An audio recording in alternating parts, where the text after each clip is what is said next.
mga Biblia sa Book of Proverbs. Particularly ang ating pong babasahin, pag-aaralan po sa gabi pong ito ay Proverbs chapter 9 verses 1 to 6. For the last time, ang ating pong babasahin, pag-aaralan sa gabi pong ito for our Ministry of the Word ay from the Book of Proverbs chapter 9 verses 1 to 6. Inimbitahan ko po ang bawat isa na tumayo sa ating pagbasa ng salita ng ating Panginoon. Ito po ibabasahin ko ng malakas sa English Standard Version at ako po sabayan po ninyo sa pamamagitan ng inyong paningin habang ito po binabasa ko. Hear the word of the Lord from Proverbs chapter 9 verses 1 to 6. Wisdom has built her house. She has hewn her 7 pillars. She has slaughtered her beasts. She has mixed her wine. She has also set her table. She has sent out her young women to call from the highest places in the town. Whoever is simple, let him turn in here.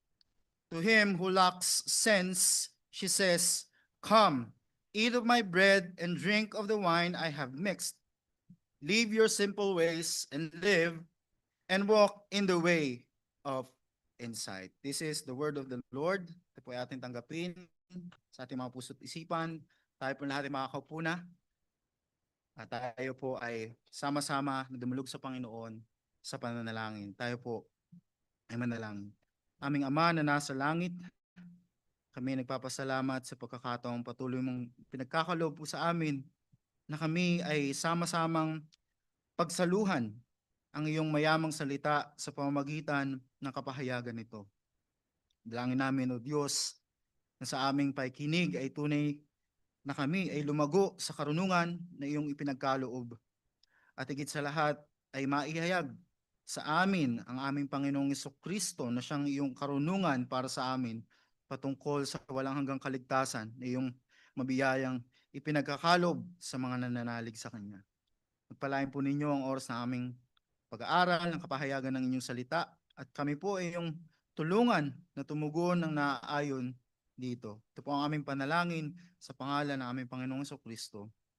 Amen. Ang pamagat po, title ng ating mensahe from Proverbs chapter 9 verses 1 to 6 ay borrowed po from the hymn that we'll be singing later sa atin pong hymn of response.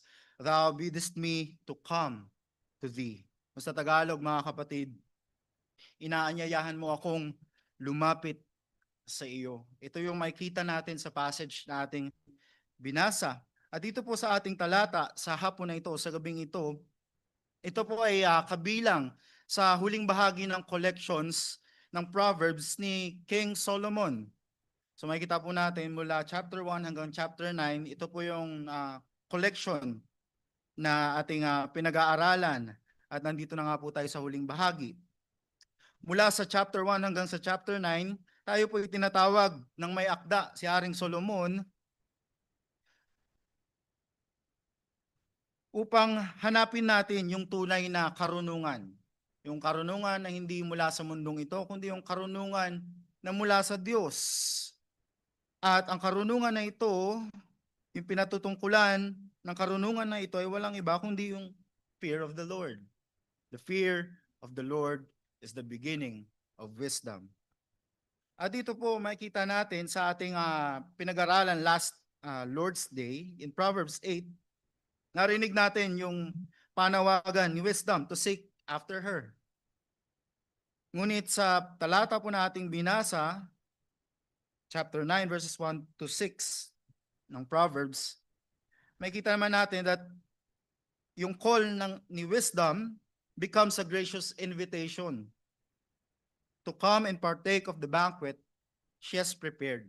So, si wisdom, hindi lang siya generally tumatawag sa atin to seek after her, but wisdom in this passage na ating binasa, tinatawag niya tayo, ang bawat isa sa atin, upang tumungo sa kanyang inihandang banquet, pista, pagsasalo, o salo-salo sa kanyang tahanan. Kaya naman sa biyaya ng Diyos, mga kapatid, nawa maunawaan natin yung katotohanan na makikita natin sa ating talata. At ano yun?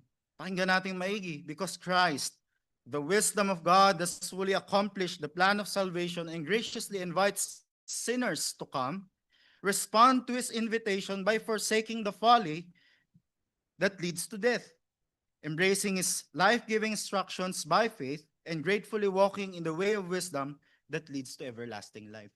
Sa Tagalog, mga kapatid, sapagkat ganap na sinakatuparan ng ating Panginoong Jesucristo na siyang karunungan ng Diyos, ang planong pagliligtas at mabiyaya niya tayong tinatawag, tayong mga makasalanan upang lumapit sa Kanya, tumugon tayo sa Kanyang paanyaya sa pamamagitan ng pagtalikod sa kahangalang humahantong sa kamatayan. Tanggapin ng pananampalataya ang Kanyang mga aral na nagbibigay buhay at tayo ay lumakad, magalakang lumakad sa landas ng karunungan na umaakay sa buhay na walang hanggan. Sa ating talata, dalawang bagay ang ating makikita. Ano yun? Ito yung mag-uudyok sa atin upang mahalin na tayo. Tayo ay ma-move to respond positively sa invitation ni wisdom. Ano yun? Unang bagay, mga kapatid, ay yung grand preparations and generous provisions ni wisdom. Makita natin sa verses 1 to 2. And then after that, makita din natin, pangalawa, kung bakit dapat tayong mahikayat sa invitation ni wisdom ay yung kanyang gracious invitation and guiding instructions. Kaya naman, mga kapatid, tignan natin yung unang bahagi ng ating talata. Makita natin dito yung grand preparations and generous provisions ni wisdom. Na po sa mga nakagawian po natin, tayo hindi lang, syempre sa kultura natin bilang mga Pilipino, yung nangungumbida lagi. No? Tara, punta kayo sa bahay. Tara, punta kayo sa ganito. Birthday ni ganyan. Birthday ko. O kaya ganito. Yung iba, invited kayo sa kasal namin. Ganyan. So may ganun tayong mga nakagawian mula sa ating mga kaibigan o tayo mismo. Nangungumbida tayo sa mga taong kakilala natin, sa mga pagdiriwang, mga pagsasalo-salo. Minsan kung wala namang espesyal na mga handaan, mga salo-salo, mga simpleng invite lang sa bahay, tayo doon, tambay lang, ganyan. Which is yun yung karaniwang nangyayari po sa atin, lalo na after evening service, no? Lagi nangyayari yan, kaya sama din po kayo. Mangungumida kami, punta tayo sa bahay ng members ng church. Hindi sa bahay ko, malayo yung bahay ko. So, minsan, yung mga nag-i-invite, o kaya, no, kami, ini-invite namin yung sarili namin sa bahay ng iba. No? Minsan na nangyayari, napapalinis bigla ng bahay. No? Napapalinis bigla ng bahay kasi biglang bibisita. No? So, may mga ganong klaseng mga pangyayari. Minsan kahit simpleng pagsasaluhan lang, kape, di ba? Tinapay sa harap ng terraces, di ba? Okay na yun. No? Minsan ganun lang, mga simpleng mga pagsasalo-salo. Sapat na, kasama yung kwentuhan. Yun yung binibigay, may hahanda sa atin o para sa atin ng mga kaibigan natin, mga kakilala natin. Pero makikita natin dito sa ating talata, mas lalong higit yung kayang ipagkaloob o ihanda para sa ating lahat ng karunungan. So tandaan natin, maging tayo, maalala lang natin, paalala sa bawat isa. Hindi literal yung dapat na pangunawa natin dito sa passage nating binasa. Dahil wisdom book ito, so ito ay hindi literal. So mas lalong higit yung paghahanda na ipinagkakaloob sa atin ng karunungan o ni karunungan.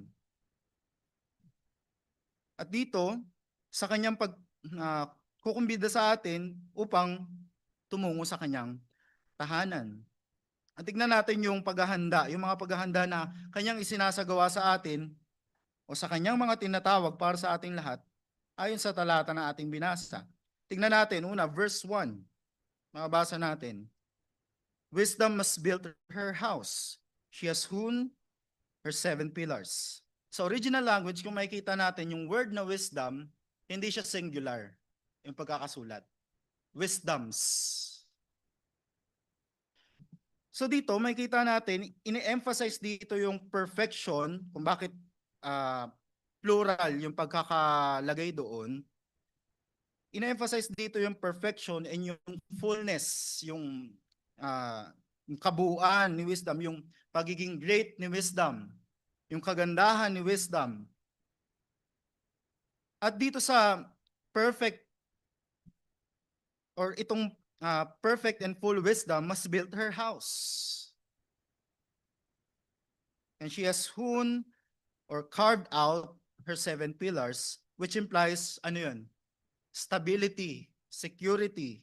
Ibig sabihin, yung bahay na itinayo ni Lady Wisdom is fully constructed.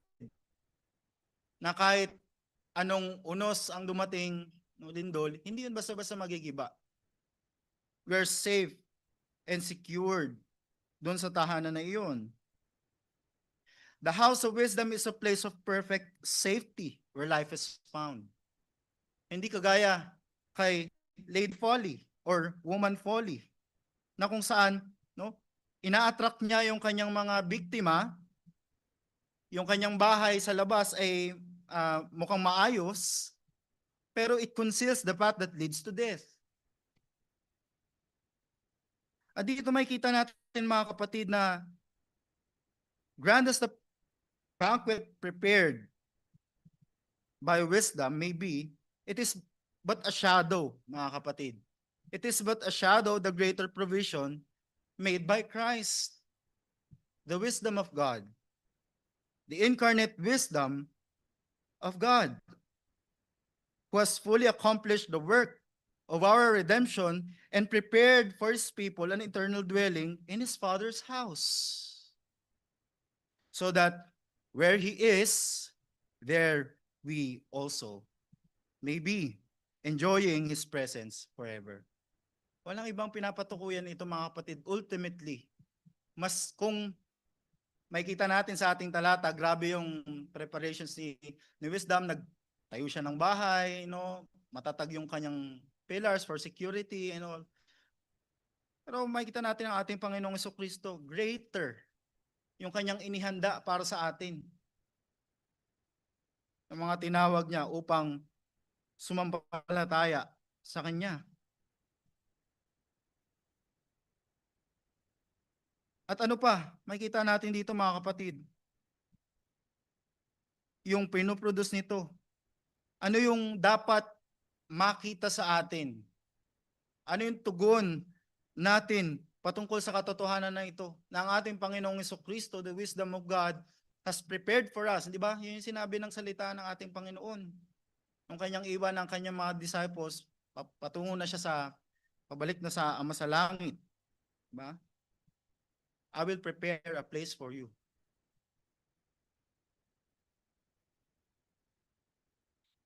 Ano yung tugon natin dito? Wala tayong ibang tugon kundi yung heartfelt longing for our Father's house. Na tayo maging kabilang doon, na tayo ay makasama na natin ang ating Panginoong Jesucristo. Ngunit sa ating pagiging makasalanan, our fallen hearts often responds with indifference rather than delight. Hindi tayo, wala tayong pake.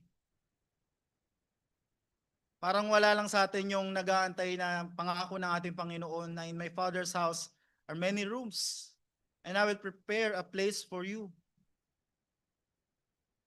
Nang sa gayon makasama ko kayo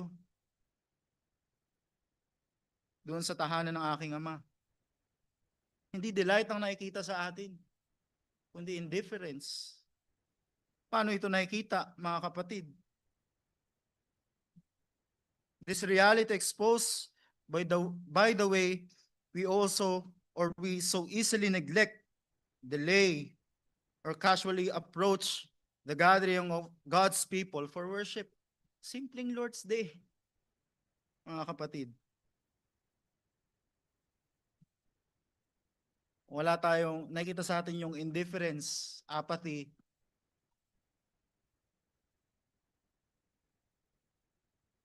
Nawa, sa biyaya ng Diyos, katulad ng ni Haring David, ng psalmist, masabi natin, makita sa atin, yung excitement, yung delight natin, yung longing natin to be at God's house. Hindi lang ultimately sa muling pagbabalik ng ating Panginoong Jesucristo, kundi every Lord's Day. Masabi natin, I was glad when they said to me, let us go to the house of the Lord. Ito yung masumpungan sa atin. At dito mga kapatid, may kita natin, hindi lamang sa pagtatayo ng kanyang tahanan, may kita natin yung engrande or magarbong paghahanda ng karunungan. May kita din natin yung kanyang generous provisions. Sa verse 2, ano sabi dito? She has slaughtered her beasts. She has mixed her wine. She has also set her table. Ito yung generous provisions ni wisdom. Bakit nasabi natin generous provisions ito para sa atin? Kasi sino ba naman tayo mga kapatid? Sino ba sa atin ang maghahanda ng magarbo para sa isang taong hindi mo naman kilala?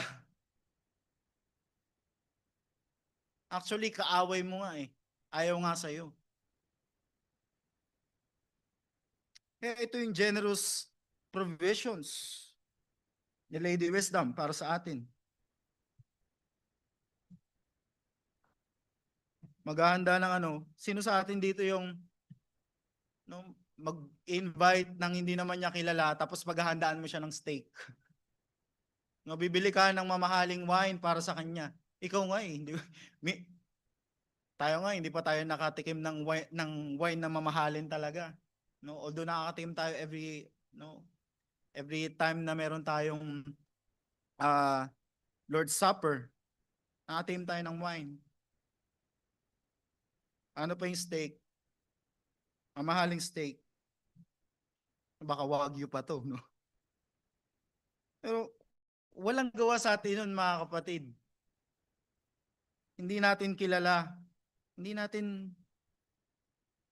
paghahandaan ng magarbo. At least, bibigyan natin ng malamig na tubig. Okay na yun. Parang mapalad na ang isang tao na na hindi kilala ma-offeran ng malamig na tubig. Dito, makikita natin, sabi ni Keelan DeLeach sa kanilang commentary, the house of wisdom is a place of her fellowship with those who honor her. Pero makikita nga natin yung contrast dito mga kapatid, di ba? Na yung irony dito na yung mga tinatawag ni wisdom ay yung mga ayaw nga sa kanya. At dito, Lady Wisdom sets before her guests a richly prepared banquet of fellowship that leads to life. Hindi lang basta ito, o kain ka lang, tapos pagkatapos nito, bahala ka na sa buhay mo. Ito'y patungo sa buhay na walang hanggan. Hindi kagaya ni Woman Folly. Si Woman Folly seduces the simple with the promise of secret pleasures. Di ba yun na ating narinig sa chapter 8? Nilulure, siniseduce ni Woman Folly ang mga kalalakihan, promising of secret pleasures, only to bring them down to the depths of Sheol, patungo sa kamatayan. Sabi nga nila, di ba, panandaliang kasiyahan, kaaliwan ang ino-offer ni Woman Folly. Sa madaling salita mga kapatid, what wisdom offers never harms her guests. Tandaan natin yun mga kapatid. What wisdom offers never harms her guests. It satisfies their deepest hunger and nourishes them unto everlasting life. Kaya yung pinagkakaloob sa atin, generously,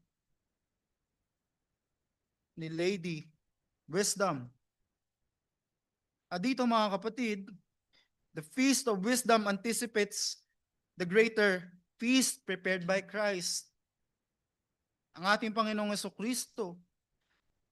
At ito'y walang iba, yung glimpse ng pinaka-ultimate. Yung glimpse nito ay yung Lord's Supper. The table of the Lord set before us. Sa bawat pagkakataon na nandito si Pastor Kirby or meron tayong minister na ibabahagi sa atin. At the Lord's table, Jesus Christ, the wisdom of God, has prepared for us a feast that far surpasses any earthly banquet. Bagamat glimpse lang ito, patikim lang ito, pero hindi nito maikukumpara sa anumang magarbong mga handaan, salo-salo na ating dinaluhan o dadaluhan, giving us His own body as the bread of life and His blood as the cup of the new covenant, so that all who come to Him by faith are not only satisfied in their deepest spiritual hunger, but are continually nourished. Hindi lang tayo basta, okay, pinapakain ko kayo, kundi no, tayo ay ninonourish, pinapalakas, strengthened and sustained unto everlasting life. Ito yung salo-salo, mga kapatid, na hindi dapat natin ipagpalit. Ito yung salo-salo na hindi dapat natin tinatanggihan. Ito yung salo-salo na hindi dapat natin pinalalampas o binabaliwala. Kaya sa biyaya ng Panginoon, sa mga naging bagong member ng church, last Lord's Day wala po ako. First time ng mga kapatiran natin na bagong members ng church na makareceive ng sign-in seal ng Panginoon through the Lord's table. At kung paanong tayo natutuwa na ma-receive nila yon, paano pa sila? Na tayo ay sama-sama, kabahagi, na tatanggapin ang mga tanda ng kabutihan ng Diyos sa atin, ng kanyang biyaya at patuloy na pagtaguyod sa atin sa ating pananampalataya. At para naman sa mga naiwan, no? Naiwan sa Inquirers class, no? Magpatuloy kayo mga kapatid. Magpatuloy kayo sa inyong pagbuno ng mga kailangan pang bunuin sa pag-aaral. At sa mga overdue na, no? Mga overdue na sa Inquirers class, no? Bigyan natin ng time ang bagay na ito. Dahil kami, gusto din namin kayong makasama, Lord willing, na makabahagi sa salo-salong ito.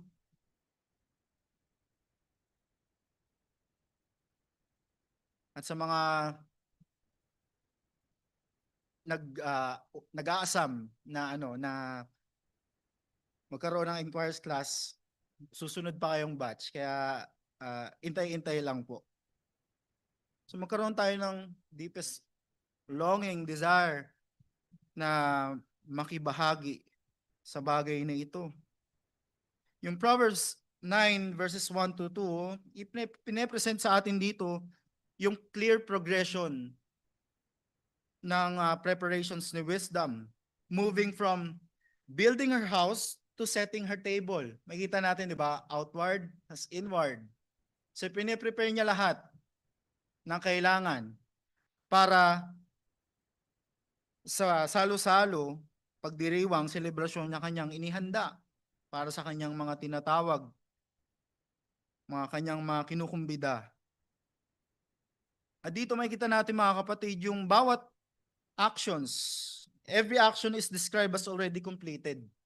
Hindi ito ginagawa pa lang, o kaya gagawin pa lang, tapos na. Gets natin mga kapatid? So tapos na yung bawat actions na makikita natin dito. Ano-ano yon? Diba? Sinet niya yung, binild niya yung house niya. Diba?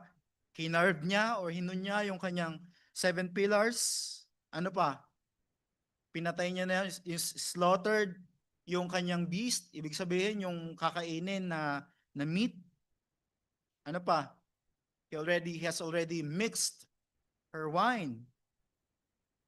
And she has already set the table. So, it's already accomplished, mga kapatid, kung makikita natin. At dito, ine-emphasize sa atin, again, that the banquet is fully prepared before the invitation is extended. No, minsan tayo, no, nag-invite tayo. Nag-invite tayo ng mga kakilala natin. Okay, bibisita sa bahay, ganyan, mga kaibigan. Pero, teka lang, mag-aano muna ako. Kailangan ko muna maglinis ng bahay. Kailangan ko munang bumili ng mga ganito.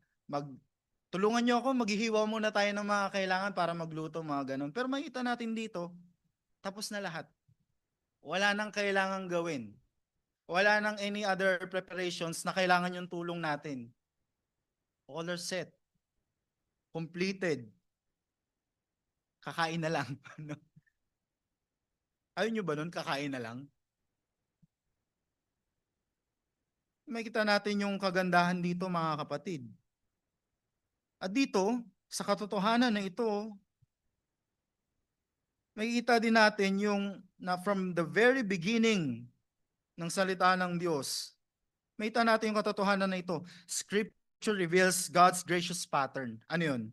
He first makes abundant provisions for His people, and then He graciously calls them to come and partake of what He has already prepared. Ganun lagi. Ganun lagi. Tinatawag tayo ng Panginoon kasi it's already done. He accomplished what was needed. At hindi ba tayo tinatawag ng Diyos na sumampalataya sa ating Panginoong Hesukristo, sa kanyang pagliligtas na ginawa, kasi tinapos na ng ating Panginoong Hesukristo yung pagliligtas para sa atin. Hindi niya kailangan yung ating tulong. Wala tayong dapat nang gawin.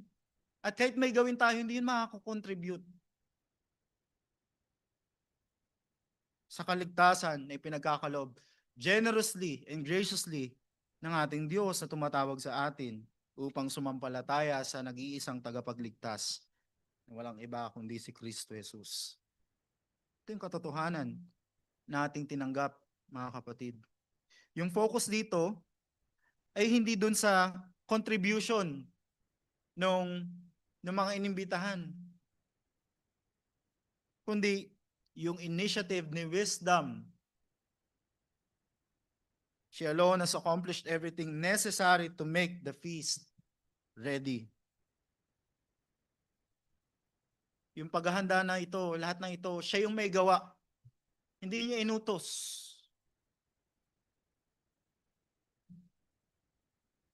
No? Yung bahay, hindi niya pinagawa sa mga construction worker ang sasabihin ko, no? Pero diba, yung pag-aayos nito, kahit yung mga paghahanda ng pagkain, hindi siya umorder kasi wala pa namang mga ano nun, di ba? Mga Grab, mga ano. Pero siya yung nag-prepare ng lahat ng mga bagay na ito. At in-highlight nito, mga kapatid, yung completeness and abundance of her provisions. Again, sa salo-salong ito, sa feast na ito, sa banquet na ito, wala na tayong kailangang gawin, kundi tumugon dun sa kanyang panawagan sa atin na tayo pumunta sa kanyang tahanan. Tayo pumunta sa piging na kanyang inihanda. Hindi to kagaya ng pagkatas mong kumain, no? Karaniwan sa atin, syempre, di ba? Karaniwan sa atin, pagkatas natin kumain, nakauwi na tayo lahat-lahat. Ito pala yung Gcash ko, ito yung ambagan natin, di ba? May mga ganun tayo. Pero, kay wisdom, hindi. Hindi ganun. Tapos na lahat, wala kang iaambag. Sagot ko lahat. At higit sa lahat, ang Diyos na nagkaloob sa atin ng ating walang hanggang kaligtasan, siya, sa pamamagitan ng tinapos ng kanyang anak, ating Panginoong Jesucristo, ang ating kaligtasan ay siya lamang ang tumupad. Kaya naman, pangalawang bagay na makikita natin dito, yung unang bagay na nakita natin ay para tayo ay tumugon positively dun sa invitation ni Lady Wisdom to come to her and to attend dun sa invitation ng banquet na kanyang inihanda, ay doon sa kanyang grand preparations and yung kanyang generous provisions. Pangalawa na dapat maghikayat sa atin upang tumungo dun sa kanyang pangungumbida sa atin na dumalo sa kanyang piging ay yung gracious invitation and guiding instructions from verse 3 to 6. So matapos ng lahat ng kanyang magarbong paghahanda, makita natin, no? Inutusan. So nag-utos si Lady Wisdom sa kanyang mga maidens or alipin, mga aliping babae, upang humayo. Hindi dahil meron pa siyang kailangan, uy, kulang ng kulang pala ng sibuyas, kulang pala ng parang hindi pa sasapat yung handa na meron tayo. Hindi yun. Kundi sila inutusan upang hikayatin, tawagin, himukin ang mga bisita, ang kanyang mga panauhin. At ito yung layunin na kanyang paghahanda. Meron ba sa atin dito maghahanda ng sobrang grande na salo-salo, tapos kayo lang kakain, no? Di ba wala naman? Karaniwan ng mga paghahanda, lagi kang nagtatawag ng mga kaibigan, kakilala. So ito yung layunin ng kanyang preparations, ng kanyang banquet to invite people. At dito, makita natin yung contrast between woman folly and lady wisdom. While woman folly hides her destructive intentions in secret, tandaan natin, tinatago niya, nililihim niya yung kanyang destructive intentions sa pamamagitan, of course, ng secrecy. Si Lady Wisdom openly reveals and accomplishes her life-giving purposes. Kita natin yung contrast. Di ba? Secret yung isa, at sa kanyang sekreto, meron siyang masamang plano. Pero si Lady Wisdom, openly, no? Tinatawag niya yung mga tao, yung kanyang mga kinukumbida para sa kanyang life-giving purposes. Dito, makita natin yung katotohanan in relation sa panawagan ng Diyos sa atin. Hindi lamang sa oras na ito, kundi bawat Lord's Day na ipinagkakaloob sa atin ng Panginoon, na marinig ang kanyang salita. God continues to accomplish His gracious purposes through ordinary means, sending ordinary men or servants to proclaim His word and extend His gracious invitation to sinners. Ganyan lagi ang ginagawa ng ating Panginoon. No? Yung ordinary means of grace. Through the ordinary means of grace, God calls sinners. God invites sinners. Hindi ito mga kapatid sige, sinong gustong tumanggap sa Panginoon, tumayo, itaas ang kamay. Hindi natin ginagawa yun dito, no? Tapos na tayo doon, no? Tapos na tayo doon.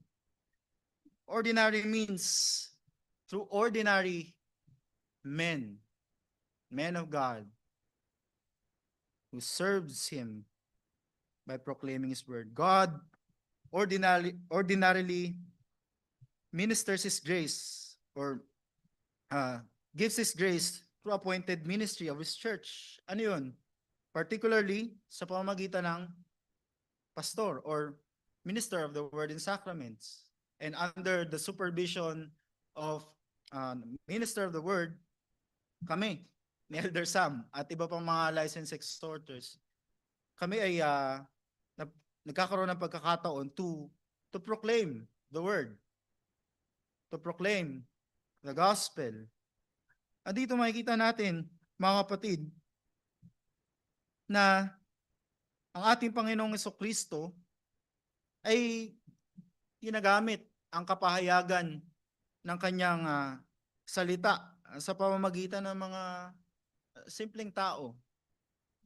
Although, of course, yung Minister of the Word ay isang office, hindi naman extraordinary si Pastor Kirby. siya ay lingkod ng Diyos. Kami ay lingkod ng Diyos ay lamang sa kanyang biyaya na binigyan ng responsibility to proclaim God's word, to call sinners to repent from their sins and put their faith in Christ alone. At dito, mapapaalalahanan tayo yung sinasabi sa atin nung Second Helvetic Confession of 1566. Sinasabi doon, the preaching of the Word of God is the Word of God. Anong ibig sabihin nun? O ano yung nire-remind sa atin ng katotohanan na yun? It reminds us of the words of the Apostle Paul. Na ano yun? Sa mga taga Thessalonica, 1 Thessalonians chapter 2 verse 13. Anong sabi doon? When you receive the word of God through the ministry of Apostle Paul, and sa panahon natin ngayon, wala naman ng apostol, kundi yung mga nagbabahagi ng salita ng Diyos, which you heard from us, you accepted it not as the word of men, but as what it really is, the word of God. Anong ibig sabihin natin, mga kapatid? Yung binabahagi namin sa inyo, no, sa biyaya ng Diyos, hindi ayon sa aming sariling karunungan, hindi sa aming opinyon, kundi ang salita ng Diyos. At sa biyaya ng Diyos, sa kanyang pagkilos sa buhay ng bawat isa sa atin sa lokal na iglesia na ito, nawa, tunay na tanggapin natin ang kapahayagan ng salita ng Diyos bilang salita ng Diyos. Hindi tayo nakabase sa kung sino yung preacher, exhorter.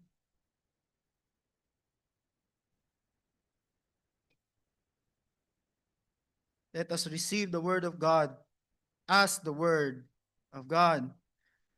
Kaya mga kapatid, just as wisdom sends out her servants, tandaan natin ito, with a gracious invitation. So our responsibility, hindi lamang si Pastor Kirby, kundi kami rin ng mga licensed exhorter. Our responsibility as preachers and exhorters is to faithfully proclaim God's word. And the responsibility of the hearers, kayo ng mga nakikinig, kayo ng mga tumatanggap ng salita ng Diyos, is to receive that word with faith, humility, and obedience as the voice of God. Hindi man ganun kaganda yung boses ko. Hindi man ako ganun kaiksi mag-preach, no? Kumbaga tatak na pag sinabing Brother Alvin, nagsisiyar na agad yung karamihan kasi talagang matagal, no? Tapusin na natin, di ba? No, nawa tanggapin natin yung salita ng Diyos. As long as we preach the word of God, the pure gospel, hindi yung unadulterated, sugar-coated, no? Alam nyo na yun, mga kapatid. As long as we faithfully preach the pure gospel, nawa sa biyaya ng Diyos, pakinggan nyo kami. Hindi dahil ako si Alvin, hindi dahil si Elder Sam, hindi dahil si Pastor Kirby. Dahil yun yung salita ng Diyos na kailangan natin. Kaya pakinggan natin yung gracious invitation sa atin sa verse 4. Sa pamamagitan ni Lady Wisdom. Whoever is simple, let him turn in here. Yung invitation na ito ay para sa lahat. Walang pinipili. Ay, ikaw, mayaman ka? Sige, tara dito. Ay, ikaw, medyo salat ka sa buhay, parang wala ka namang may aambag eh. Hindi namimili si Lady Wisdom. Hindi namimili ang Diyos. I-clarify natin yan, mga kapatid, baka magugulat kayo. Yung kapahayagan ng mabuting balita ng salita ng Diyos ay para sa lahat. No? Ay para sa lahat. Meron tayong tinatawag na free offer of salvation. Malinaw yan sa ating canons of the word. Sinasabi ba sa atin dito, ituloy muna natin. Ayokong i-skip yung naka-prepare dito sa aking manuscript. No? Maya papaliwanag natin yan. Yung imbitasyong ito ay para sa lahat, sapagkat wala naman sa atin, mga kapatid, ni isa sa atin, yung nagtataglay ng karunungan. Sino sa atin dito ang may karunungan mula sa Diyos? Hindi ba't lahat tayo foolish dahil sa ating Adamic nature? Ito nga yung kagandahan dito, mga kapatid. Walang makakalusot. Kung ikaw ay nagmamarunong, ang imbitasyon na ito ay para sa iyo.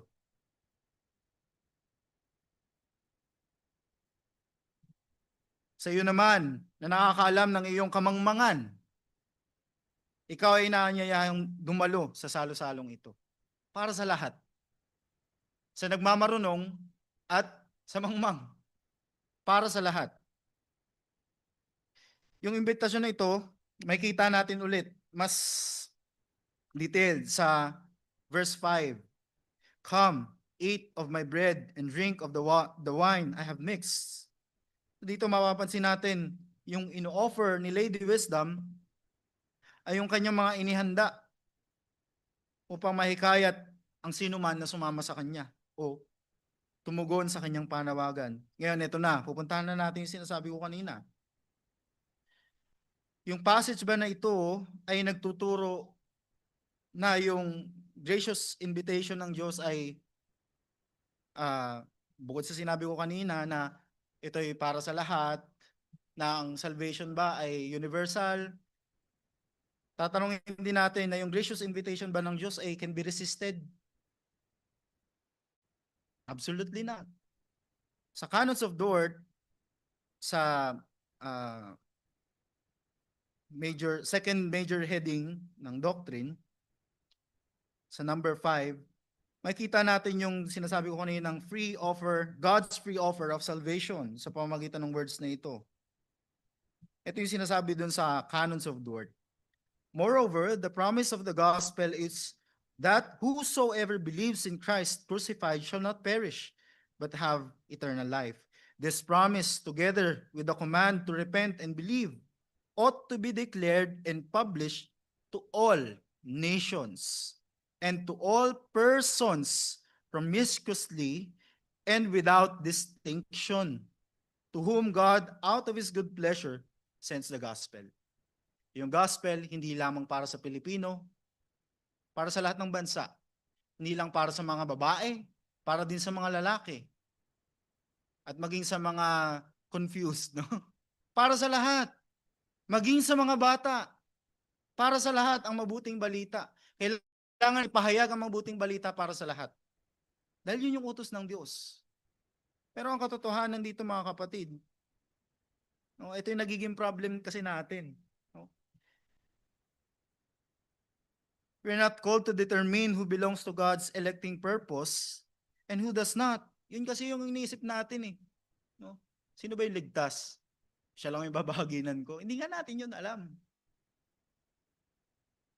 Kaya yun yung panawagan sa atin ng Diyos. Preach the good news. Preach the gospel.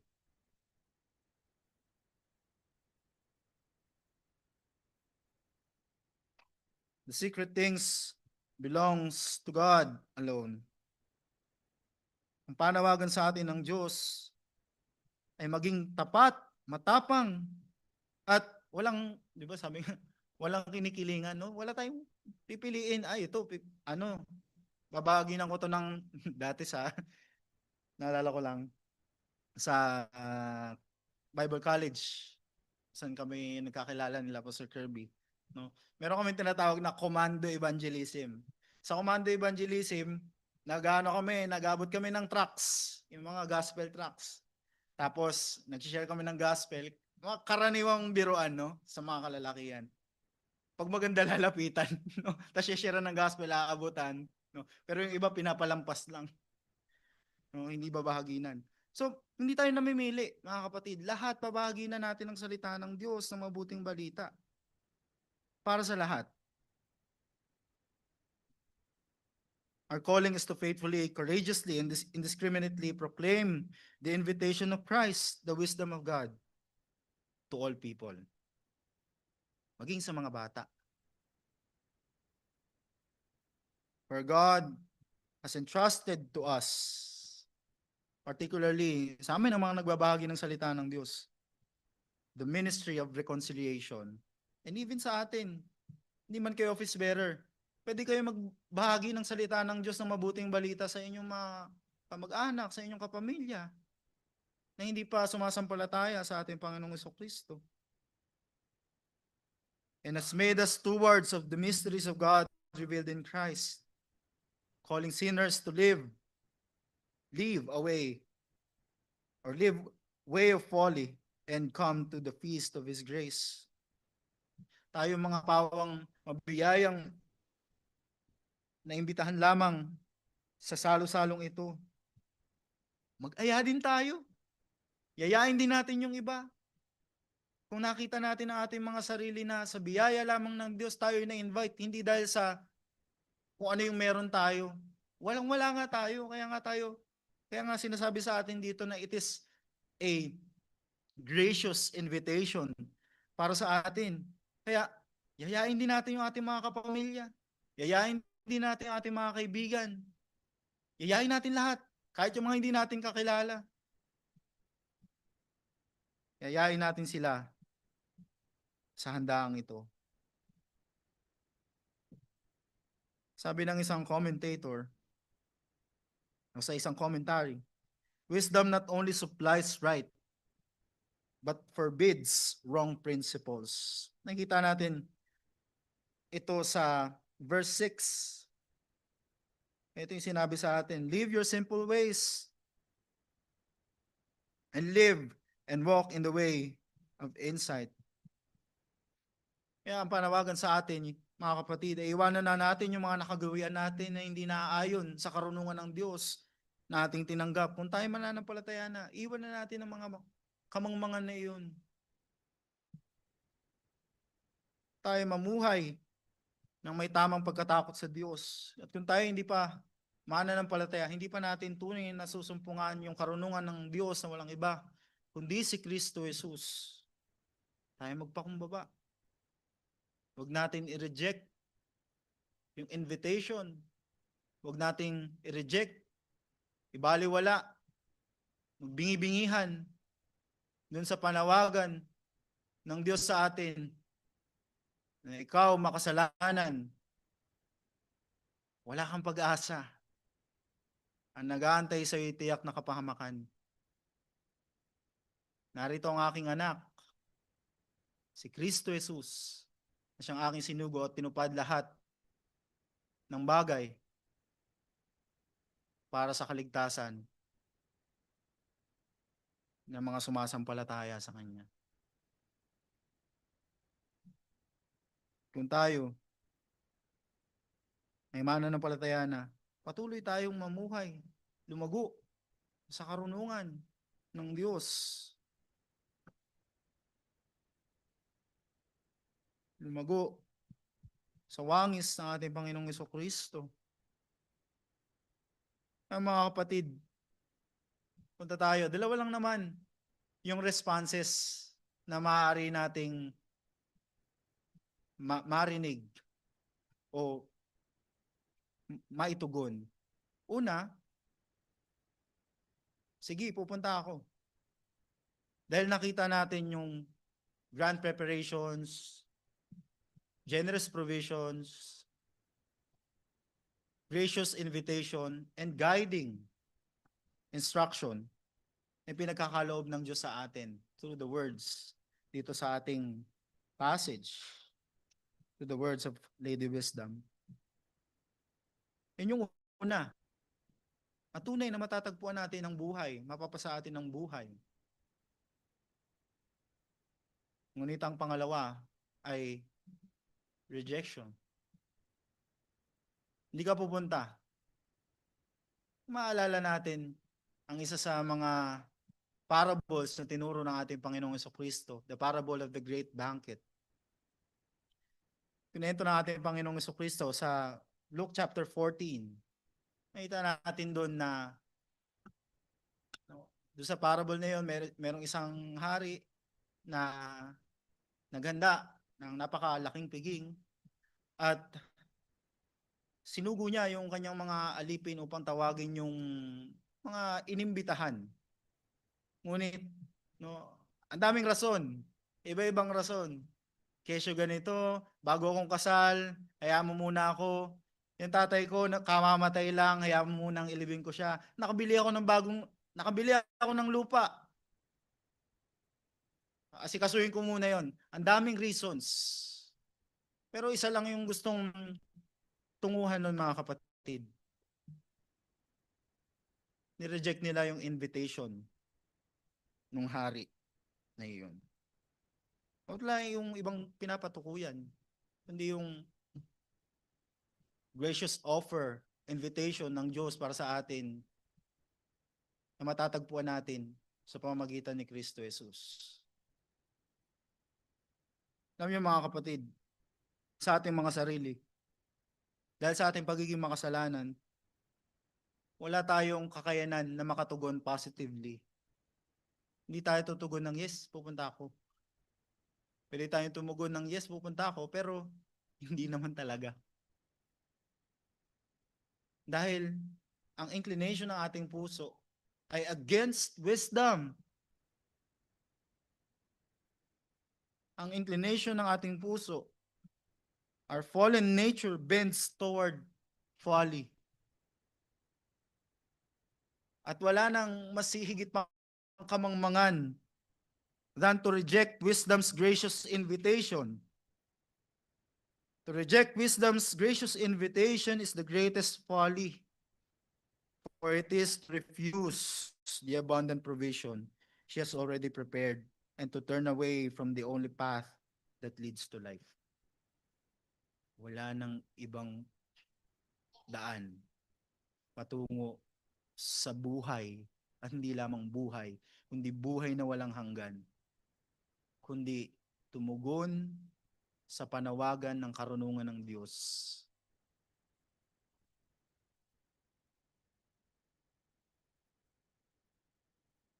Makikita natin dito mga kapatid, as I end this exhortation, yung panawagan sa atin, come.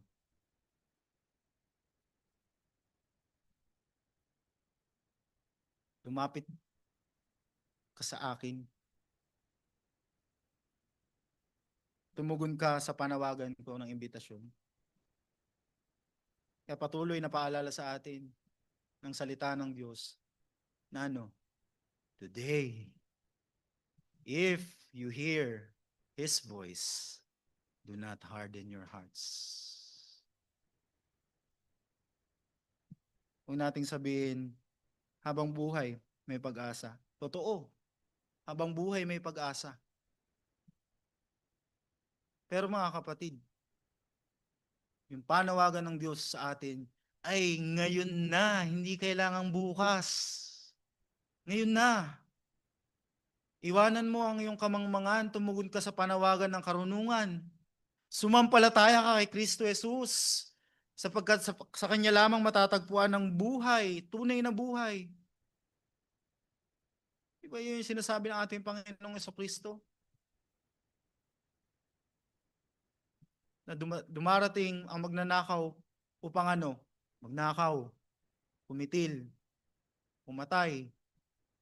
Ngunit ako'y naparito upang bigyan kayo ng buhay na walang hanggan. Buhay, isang buhay na ganap at kasiyasiya. Yan ang ino-offer sa atin ng ating Panginoon. Kaya in conclusion, the feast prepared by wisdom finds its glorious fulfillment in the marriage supper of the Lamb. Patuloy nating inaantay ito mga kapatid, where Christ, the wisdom of God, will welcome all whom He has graciously called, justified, and kept by His power to feast forever in His blessed presence. Let me read it to you. Revelations chapter 19, verses 6 to 9, and I will end on this. Then I heard what seemed to be the voice of a great multitude, like the roar of many waters, and like the sound of mighty peals of thunder, crying out, Hallelujah! For the Lord our God, the Almighty reigns. Let us rejoice and exult and give him the glory, for the marriage of the Lamb has come, and his bride has made herself ready. It was granted her to clothe herself with the fine linen, bright and pure. For the for the fine linen is the righteous deeds of the saints. And the angel said to me, write this, blessed are those who are invited to the marriage supper of the Lamb. And he said to me, these are the true words of God. At doon sa parable ng ating Panginoong Kristo, parable of the great banquet, nung hindi umattend yung mga in-invite primarily ng ating nung hari sa banquet na iyon, nagtawag, hindi ba't nagtawag ng mga tao sa lansangan, mga maralitang mga tao, may mga kapansanan, mga sabihin natin undeserved. At sabi nung hari, yung mga inimbitahan ko nung una, hindi sila makakatikim ng aking handa.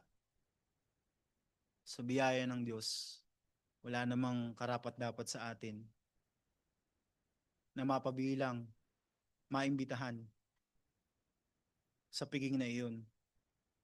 Ngunit ayon sa kanyang biyaya, dahil sa Panginoong Kristo, tayo naging kabilang. And we look forward, anticipating that great banquet. Hindi lang tayo, kasama ang iba pang mga mananampalataya na nauna na sa atin.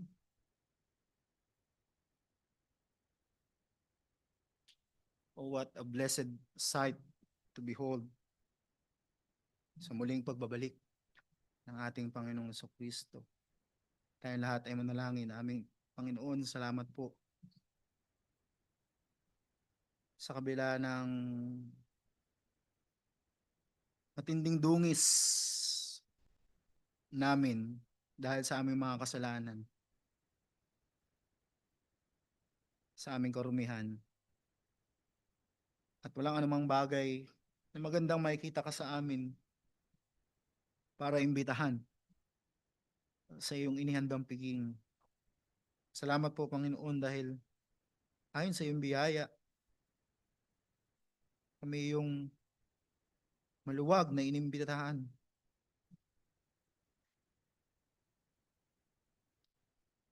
At ang aming Panginoong Kristo mismo ang siyang tumupad ng lahat.